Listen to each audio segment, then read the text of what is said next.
Welcome to Chung Focus. I'm Kason Ho.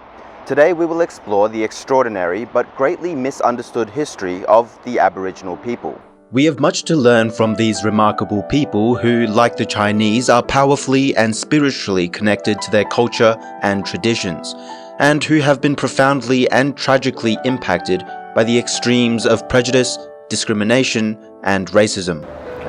Hello, Kaya. My name's Dakota. I'm a Wadyak Nyunga man from the local area with ties out to Wongai country. I actually didn't fully understand or know that I was Aboriginal until I was 15 myself. And in the past 7 years, because I'm 22 now, it's taken me those 7 years to find out who I truly am. Not to mention that I have multiple different heritages. I have to acknowledge all of those as well, because that makes me who I am. My grandfather was part of the stolen generation. He was taken to Clontarf as a 13-year-old in 1964, I believe, and he was there for a number of years with many other boys. He had a lot of cultural knowledge and items actually stolen and taken from him, not to mention his identity as well. If he was to speak parts of his language, he was beaten because he was seen as less than a human. So that has obviously played a massive part in my journey as well. He was my pretty much guardian, same with my grandmother, and he actually, since he was part of the stolen generation and whatnot, he didn't really openly tell me that I was Aboriginal as well. And once I found out I was Aboriginal and I showed an interest into learning the culture, the language, the history, he started coming back into it. So he started telling me things more openly. Deanne Fitzgerald is the Senior Aboriginal and Torres Strait Islander Advisor at the WA Museum. At Bullabardip, her vast knowledge helps cultivate the relationship between the broader Australian community and Aboriginal and Torres Strait Islander people. So WAMAC, so that's the Western Australian Museum's Aboriginal Advisory Committee. So that was set up 20 years ago to help and advise the museum on all things Aboriginal. That includes the collections, any Aboriginal exhibitions that come through, and also our learning and engagement programs.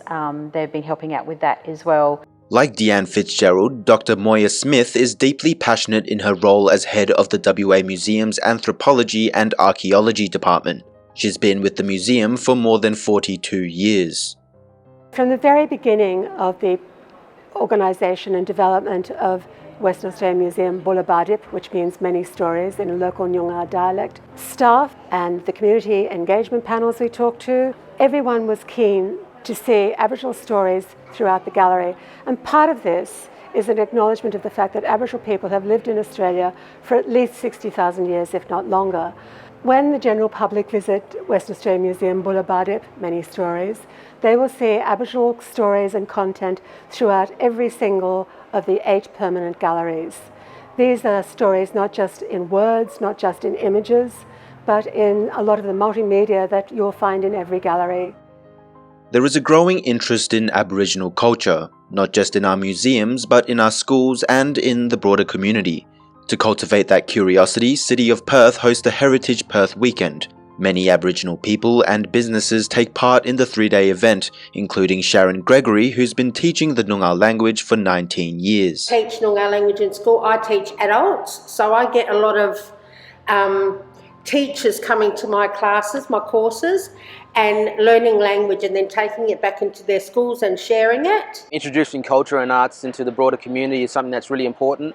It's a good way of forming relationships, but a great way of actually exchanging cultures and getting to know people. Aboriginal dance has always been an integral part of our culture for many thousands of years. It's a way of celebrating new seasons. A lot of the big celebrations used to happen mostly during the spring and summer times.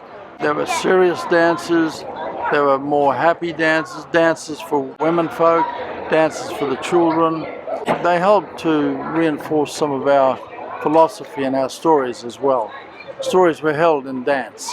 Hiya, my name is Marissa from Bindi Dreaming, and I run a local Aboriginal business here in WA with a focus on working with native spices such as lemon myrtle, river mint. So these are the things that people are now starting to find out about traditional herbs and spices of Australia and using it in their everyday cooking. So if you haven't heard of any of those, come and join me.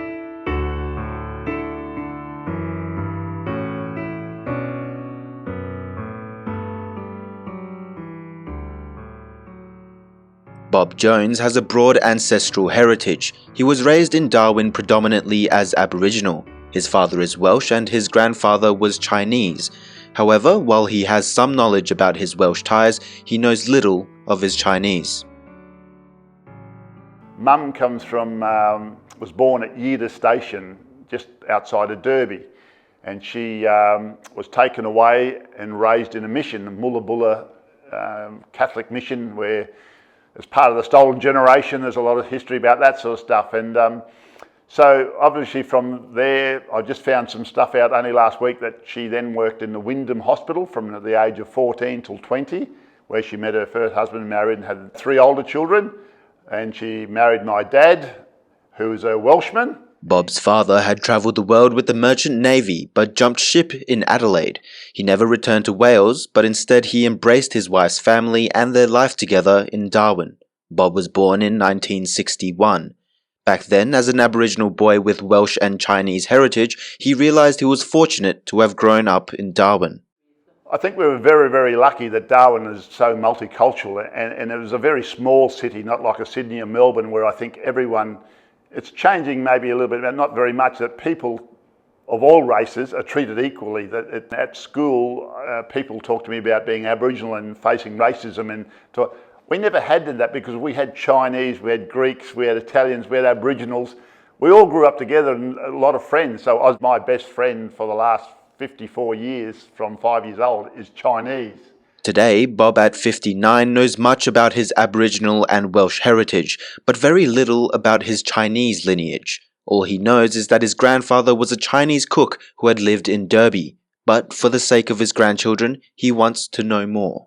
My mother always told us her father was a Chinese, and she told us the name was Dan Lewin, but I didn't know how to spell it until, I say, 2 weeks ago, through the book that had all the immigration of Chinese people to Western Australia, that the name came up, and it was in Derby, and he was a Chinese cook. So all the dots joined together, and luckily through Kayleen, she took me to the National Archives because he had left Australia to go back to China twice, and therefore his records were kept, including a photo.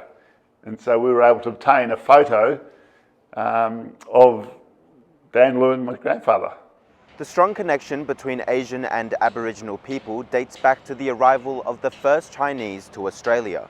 Both were treated as second-class citizens, creating a common bond between the cultures. Well, I think as a younger generation Indigenous person, especially a Nyungar man, living within the city as well, I think that the rise within respecting or at least acknowledging that Indigenous culture has been one of the first on the planet for thousands of years. I think that's a real good thing, not only for myself, but for the wider community, because our culture isn't just for us, our culture's for everyone. It's meant to be shared.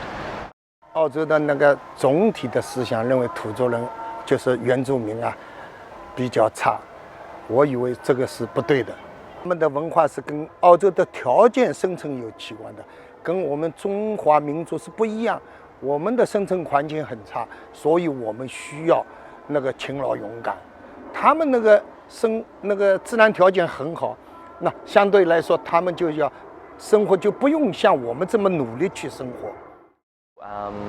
Racism, discrimination that we face every day from both sides, even myself. So I face it from the Indigenous side and the non-Indigenous side, because I am a light-skinned Aboriginal person and I face that every day.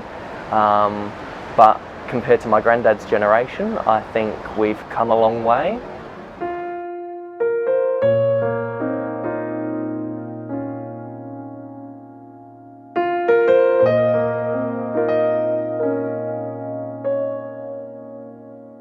We're standing in Yagan Square, and 30-40 years ago that would have never happened, to have a place named after a warrior who was seen as a rebel. Knowledge is power and knowledge is coming back, and I'm just happy to be a part of it. I'm happy to be sharing what I know to the rest of the world. Yeah. There is hope that with time there will be more Aboriginal people like Dakota, who have the courage to not only embrace and celebrate their heritage, but to use their voice to educate others about it. Because only with greater knowledge, acceptance and respect can all forms of discrimination and intolerance be eliminated.